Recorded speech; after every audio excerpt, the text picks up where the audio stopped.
So, over the weekend, it's a bit naughty.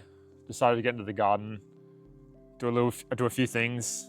Before I knew it, one thing turned to another, and we've redone the entire section over here without even filming. So, what I'm going to do is give you a little bit of a tour, see what we've done, what the plan is. We've got a couple of things we're going to do right now to finish off the section here.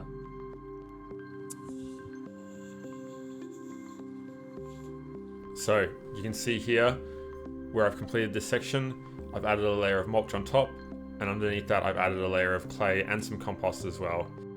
We've got the 2 olive trees planted there, as well as some thyme and some rosemary. And this string I've got running here, this is my intended spot for the sleepers, which you'll soon see I'm about to pull out of the ground. We've got this passion fruit planted over here, and again, same thing with the clay and compost to add a bit of moisture retention to that soil.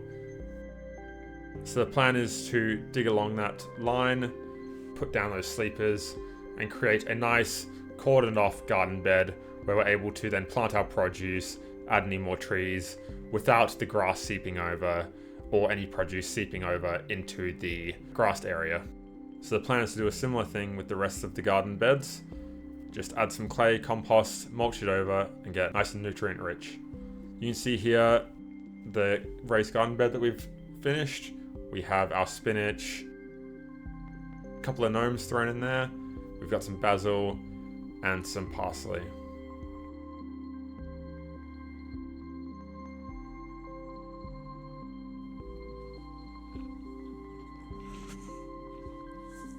So now the plan's simple. We're going to dig up this end row of tiles here. We're going to take out the sleepers, edge the garden bed, weed, put clay in, put compost in, mulch it, and we'll have a beautiful looking garden bed ready to go.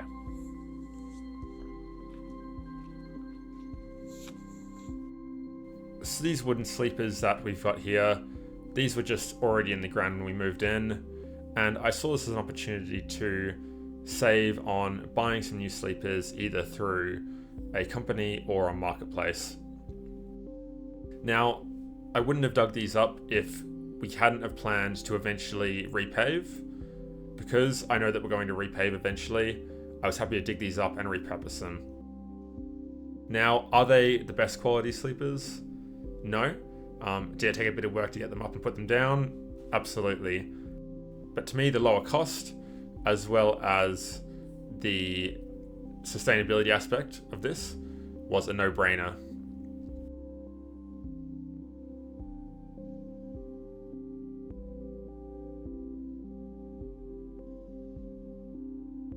Now this one here was quite hard to dig up. These were very embedded in the soil, and as you'll soon see once we do a view, they were infested by what, I'm not sure if it's termites or ants, but they had been eaten out a little bit, but they're still fine to do the job for what we need.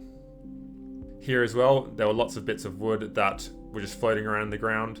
I didn't want to put those to waste, so I'm picking up those ready for a future compost pile. You can see there I've just dug up a bit of retic as well. Now, in the process of doing these beds, I have dealt with so much retic popping up. Here we can see the sleepers, some weeds in them. Those ones look in good condition. A couple of the other ones are a bit rotted, but we'll still find use for them. Now most of this here will be going into our compost pile, but the longer ones will be going around the border of the garden, ready to make a beautiful garden bed.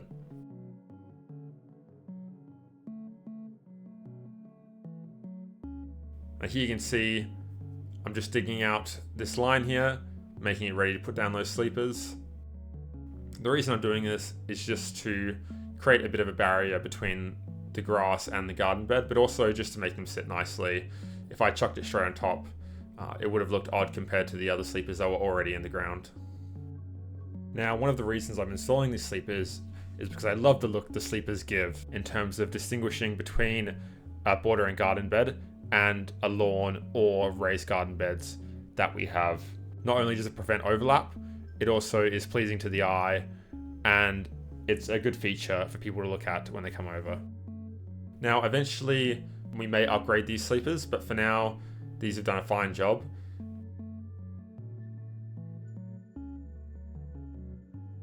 And actually, I've managed here to slip them in quite nicely together. Perfect for what we needed, really. Now, I wasn't too fussed about the exact position of these, so I sort of just eyeballed it for where I was happy. If I had to do it again, I may have measured the exact distances between sleepers and the fence around the entire perimeter, but at the end of the day, in my opinion, it doesn't matter that much, as long as you're happy with where they are. And if you're looking to do something similar to this, I would recommend searching through your local tip, or going on Marketplace, seeing if anyone's giving away any sleepers or wood, or just getting rid of it for cheap. So this is a couple days later, and what I've done between then and this video is I've actually just gone over with a bit of a weed killer.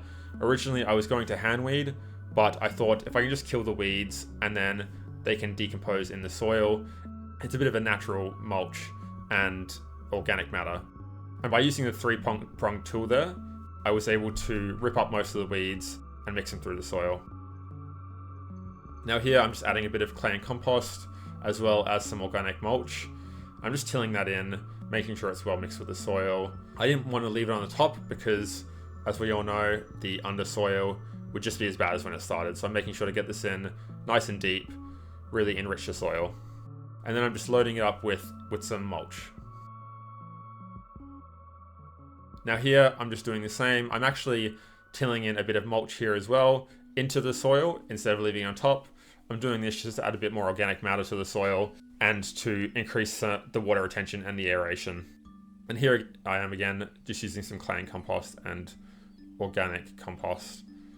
Now, if I had to do this again, I would most likely go to a soil store or a soil provider and get a larger amount bulk delivered. For this video, I went to the big green shed, got what we needed. It did end up being a bit more expensive than what I may have liked. So I'd recommend, if you're looking to do something like this yourself, you go to your local soil company, see what they're offering, see if you can strike a deal. And again here, I'm just loading up this mulch. Now this mulch I was lucky enough to get from my family who live on a larger property just south of me. And they have actually got this mulch from trees that have been mulched from their property. So this mulch has been sitting for a number of years, composting, which has been really, really handy. I've found that there's been a lot of worms and really good organic matter within this mulch. And that's one of the reasons why I decided to mix it in with the soil as well.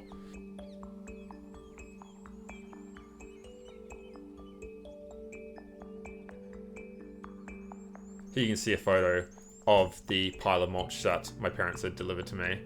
Now I've had a couple trailer loads of this, and I'd recommend if you're covering a large area, you will need a fair bit of mulch. And here I am over the other side, doing the same thing, mixing that mulch in.